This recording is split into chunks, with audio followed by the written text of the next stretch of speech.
முடிவெடுப்பதின் அவசரம். The urgency of decision. முதலாவது, கதிரவன், பகலொளி, நிலா, விண்மீன்கள் ஆகியவை மங்களாய் தெரியும் முன்னு. Less owning of light capacity, அதாவது வாழ்வில் மகிழ்ச்சி குறையும் முன்னர். இரண்டாவது, மழைக்கு பின் மேகங்கள் இருண்டு வரும் முன்னும். தி ரிட்டர்னிங் ஆஃப் கிளவுட்ஸ், அதாவது முதுமையின் காரணமாக தொடர்ச்சியாக குழப்பங்கள் ஏற்படும் முன்னர்.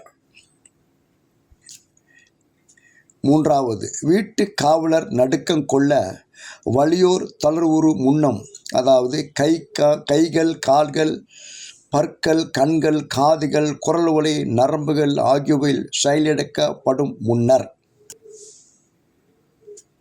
நான்காவது, மேட்டை கண்டு அச்சம் கொண்டு நடப்பதை நினைத்து திகில் கொள்ளும் முன்னம், அதாவது சுருக்கமாக சொன்னால் உயரத்தை கண்டு அஞ்சு முன்னர். Fear of heights. அடுத்து, வாதுமை மரம் பூக்கும் முன்னம், அதாவது தலைமுடிகள் உதிரும் முன்னர்.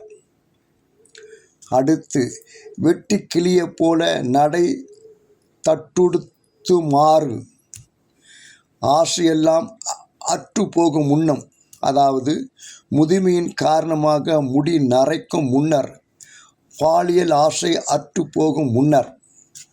அடுத்து, உற்றார் வீதியில் அழுது புலம்ப நீ முடிவற்ற ஓய்வுக்கு செல்லும் முன்னம், அதாவது வாழ்வின் முடிவு வரும் முன்னர்.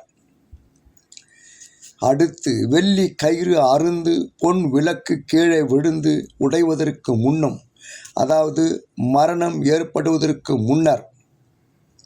அடுத்து, குளத்தில் குடம் உடைந்து நொறுங்கி கிணற்றருகில் உருளை உடைந்து விழும் முன்னம், அதாவது உடல் மண்ணுக்கு திரும்பும் முன்னர். கடவுள் உன் உள்ளத்தில் நினை என்று சபை உரையாளர் பிரசங்கி தனது சபை உரையாளர் 12ஆம் அதிகாரம் 1-8 வரை உள்ள வசனங்களில் பதிவு செய்து உள்ளார்.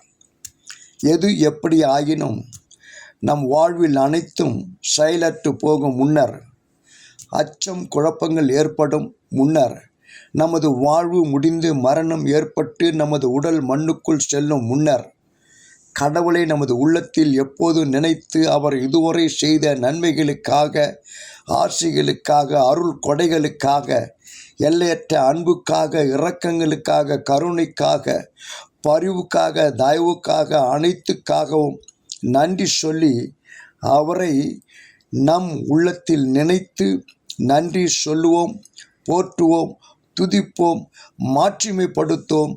கடவுள் மகிழ்வார், கடவுள் சந்தோஷப்படுவார். சிந்திப்போம். கடவுள் உங்களை ஆசீர்வதிப்பாராக. ஆமென்.